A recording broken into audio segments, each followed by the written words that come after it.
IRFC में तो बड़ी गिरावट आ रखी है यार। हम्म।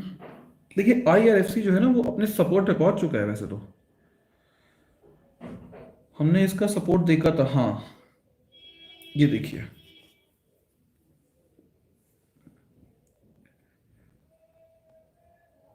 इस पैटर्न को बोलते हैं,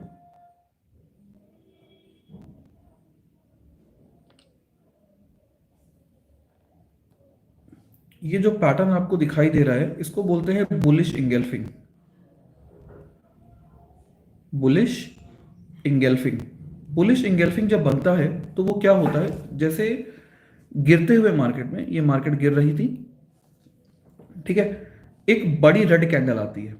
ठीक, बड़ी रेड कैंडल आने का मतलब क्या है कि मार्केट में जो सेलर्स थे वो बस माल को बेच रहे थे, तो एक बड़ी रेड कैंडल आई। अब उसके अगेंस्ट एक बड़ी ग्रीन कैंडल आ रही है जो उस रेड कैंडल को पूरा का पूरा ओवरब्लेम कर ले रही है, मतलब ढक ले रही है। इसके क्लोजिंग से के पहले से ओपन हो रही है और क्लोजिंग के बाद तक जा रही है, ओपनिंग के बाद तक जा रही है। तो आप देखेंगे कि ये जो ग्रीन कैंडल है ये रेड कैंडल को पूरा का पूरा ढक ली है। तो इसको बोलते हैं बुलिश इंगल्फिंग पैटर्न।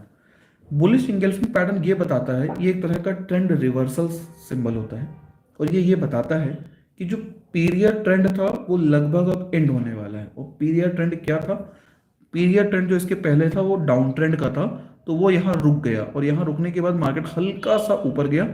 फिर ये नया ट्रेंड, ये जो ट्रेंड है, अब आप कहोगे सर ये भी तो गिर रहा है, लेकिन ये न्यू ट्रेंड है, ये नया है, और इसको बोलेंगे पहला वाला टर्म, मतलब ये ओल्ड ट्रेंड हो गया। तो ओल्ड ट्रेंड यहां पे रुका इस पॉइंट पर, और रुकने के बाद वापस से नया ट्रेंड स्टार्ट हुआ। तो अब इसका जो लोअर पार्ट होता है, ये पॉइंट, ये रेजिस्टेंस की तरह काम करता है, सॉरी सपोर्ट की तरह काम करता है। ये एक हैवी सपोर्ट की तरह काम करेगा। और इस पॉइंट के नीचे अगर मार्केट की क्लोजिंग होती है, बार बार मैं शब्द इस्तेमाल कर रहा हूं क्लोजिंग, अगर क्लोजिंग नहीं होती है तब तो कोई टेंशन नहीं है, लेकिन अगर क्लोजिंग होती है तो मार्केट बेरिश हो जाएगा, ठीक है। लेकिन अगर क्लोजिंग नहीं होती है तो ये सपोर्ट जिंदा रहेगा, और ये सपोर्ट जिंदा रहने का मतलब हो गया कि मार्केट यहां से वापस से बाउंस बैक कर सकता है, और फर्दर हमको इसके अंदर 163 और 170 के लेवल्स देखने को मिल सकते हैं। लेकिन अगर हम अपसाइड की बात भी करें तो ये जो हमको एक बड़ी कैंडल दिखाई दे रही है,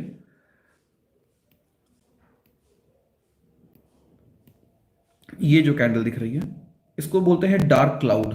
डार्क क्लाउड मतलब काले बादल समझ लीजिए। काले बादल एक अच्छा सिंबल नहीं है, तो ये एक हैवी रेजिस्टेंस का काम करेगा। 192, अगर मार्केट 192 वापस से पहुंचता है और ये ब्रेक होता है तब तो वापस से 250-300 के लेवल तक देखने को मिलेंगे। लेकिन अगर ये ब्रेक नहीं होता है तो मार्केट फिर से लौट जाएगा वहां से, ठीक है। तो अगर आप इसमें बैठे भी हुए हैं तो अपना टारगेट 190 या हम तो कहेंगे आप 184 के आसपास का ही रखिए। लेकिन अगर 92 पहुंच भी जाए और तोड़ दे, 200 के ऊपर ट्रेड करे, तब आप फर्दर एंट्री ले लीजिए, वो ठीक है। लेकिन ये जो रेजिस्टेंस है वो ब्रेक होना बहुत जरूरी है। अगर रेजिस्टेंस ब्रेक नहीं हो रहा है तो ये शेयर रिस्की रहेगा।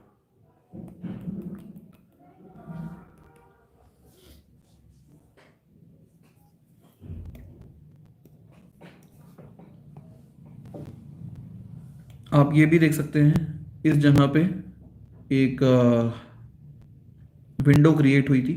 हालांकि ये विंडो यहाँ भरी है, लेकिन देखा जाए तो इसकी क्लोजिंग कुछ खासा अंदर नहीं हुई थी, मतलब ये सपोर्ट अभी भी जिंदा है। तो ये इसका पहला पहला सपोर्ट यहाँ से मिला, दूसरा सपोर्ट यहाँ पे मिला, ठीक है। अब कैंडल वापस से सपोर्ट लेगी कि नहीं लेगी, कि ब्रेक हो जाएगा, वो आज हमें देखना पड़ेगा।